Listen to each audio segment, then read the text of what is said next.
Alright guys, let's talk about Soundhound AI. Back with another video. I know what you guys are thinking. Hey, we're not really going anywhere. We're kind of just going sideways here. Is it time to buy? I know some of you have been asking and you value my opinion. And I'm going to pull up the Soundhound chart right here. Let me just throw a treat at my cat because he's been begging for treats all day.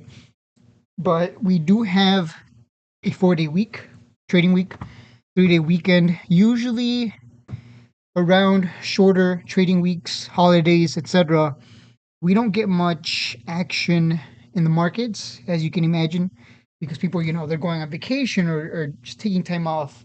So if we look at the RSI, I rarely use the RSI, rarely, but I think in this case I do want to take a look at it just to see what's going on with the RSI, see if maybe we're starting to hit the 30 level here, 30 all the way down here. Now you'll notice a huge decrease in volume as we've been going uh, since this run up. Really, we've just been decreasing in volume.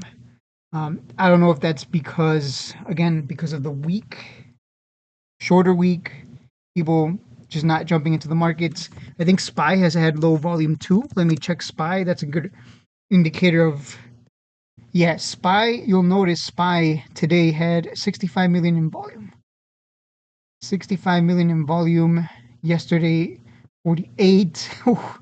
Now compare that to last week, 79, 60, 69, 88, 107 million in volume. I'm not sure if you guys can see that those numbers down here. But on average, we are getting much lower numbers on SPY in terms of volume. So again, I'm going to assume, and I could be wrong, that we're just getting a lower volume because of the shorter trading week, people taking time off, etc., etc. What is it? Good Friday? They should just give us good the whole week, honestly. But seriously though, uh, I would say continue to be patient. Maybe it's starting. I want to say it's going to bottom out here, but I just don't really think so. And here's why I don't think so. Let me clean up the chart here for you guys and just show you. Okay, so here's our strongest support down here at under $5. I've been telling you guys $5, $5. Wait for five and under. The reason my cats are fighting, the reason I don't think it's time to buy here is because look, buyers, they step up and push up the price of the stock. They do. They step in and push it up. But what's happened? Every single time sellers take control and pushes lower. And we end on a red candle. That was yesterday. What about today? Same thing. We actually pushed the price up higher than yesterday, but again, sellers took control and pushed us even lower than yesterday's low. So let's switch to the smaller time frames. Just looking at this, I mean, yeah, it's cool that it's up 9 cents in the after hours, but just looking at this, I mean, look, selling pressure is still here. Sellers are still here. They're still coming in, or shorts. It doesn't matter. We are still seeing selling pressure. Sellers are still in control of the share price, and that's reflected here. Like we tried here, sell off. Tried here, sell off. Anytime we try to make some kind of upside, one of my cats just jumped the other cat and caught him by surprise. But yeah, oh, I was trying to talk. I was trying to talk while swallowing saliva. Okay, yeah. Anytime we get some kind of move to the upside, it's always met with selling pressure, and we just continue going lower. So that's why I'm saying, like, I think, like, just be patient, and I think next week we'll get to see some movement to the upside. In the meantime, I would expect us to just go sideways, or just slowly. No, I shouldn't say sideways. I kind of expect it to slowly fall lower and lower and lower until sellers get exhausted, shorts buy back in, and then buyers stepping in at the same time. It's just going to lead to a bounce, I believe, at around $5. Again, I could be wrong. Uh, I could look. The worst thing that can happen right now, if I'm being really honest with you guys, we know they've been selling. We know the owners, CEOs, CFOs, whatever. We know the insiders have been selling. I think as long as they don't sell more, I think we're good. Like the worst thing that can happen right now is they continue to sell. Like if we get another press release of, hey, they continue to sell here at $6, $5, that's not a good look. Look, I understand that they sold, at the top or near the top, $7, $8, $9. That's cool. make your money. I get it, right? They're insiders. They have shares too. They want to make money too, just like anyone else. But hopefully they're not. Hopefully they're not selling anymore. That's what I'm trying to say, because that would really that would be bad. So hopefully that's like the only thing I can see that could send this tanking lower. But at this point, I strongly believe wait for $5. That is it for the video, guys. That really just be patient. I think this week is just going to be just kind of a slowly descend down to five. That's what it's looking like. It's either that or we're just going to trade sideways, and then next week we get the real move, as the Twitter bots like to say.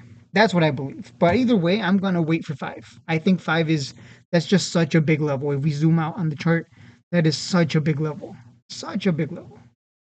Huge bounce back here, acted as a huge brick wall that we finally got over recently. So I would expect it to hold there. That's where I expect to see huge.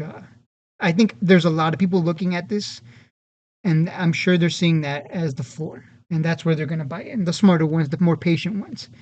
Um, yeah, before I let you go, if we look at the RSI, let me make the RSI bigger for you guys. Like I said, I rarely use volume or RSI, but if we zoom in on the RSI, RSI was really hot over here. It cooled down a little bit, and we were hot again, and now we've cooled down back to around 50. I think if it continues to come down lower, it'll probably come down into the 30s range, which at that point would be down here at around $5. So that's why I'm saying like everything just seems to be lining up for $5. Um, Let me look at the MACD. The MACD, nope, that's not going to help us. The EMAs I think aren't going to help us either. Yeah, I mean yeah, no, there's not much to take away here. But everything is lining up for $5 in my opinion. In the past, when the RSI was hot, way back here, you'll notice we dumped, then we went sideways. So here's the top. We fell, we went sideways. We kind of slowly created this bear flag over the course of 2 weeks here, and then eventually we broke down lower. And then the RSI got to the point where it was near oversold at around in the 30s range, right? And you'll notice around here, when the RSI was in the 30s range, we got a bounce. We got a nice 60-cent move back then. Obviously, that's not a lot back then, but back then, I mean, no one really cared about the stock. Let's be real. It's not until Nvidia got invested in it that people were like, "Oh my God, the next big thing," and we had this huge run. Again, this is just a cycle of the market. Things go up and then they come back down, and at this point, it's just a matter of buying when it makes sense. When the RSI has gone to 30, it should be at around $5. Let me know what you think in the comments below. I know some of you probably look at charts too. Maybe you look at things differently. Again, I normally don't use the RSI, but I was kind of curious. I'm like, let me take a look at that and see what's going on there and what's happened in its history. But usually the RSI is hot when when it's at the top, and then it cools off into the 50s and then breaks down lower. You can see that happen here. It breaks down lower. So here I would expect it to break down lower back to $5.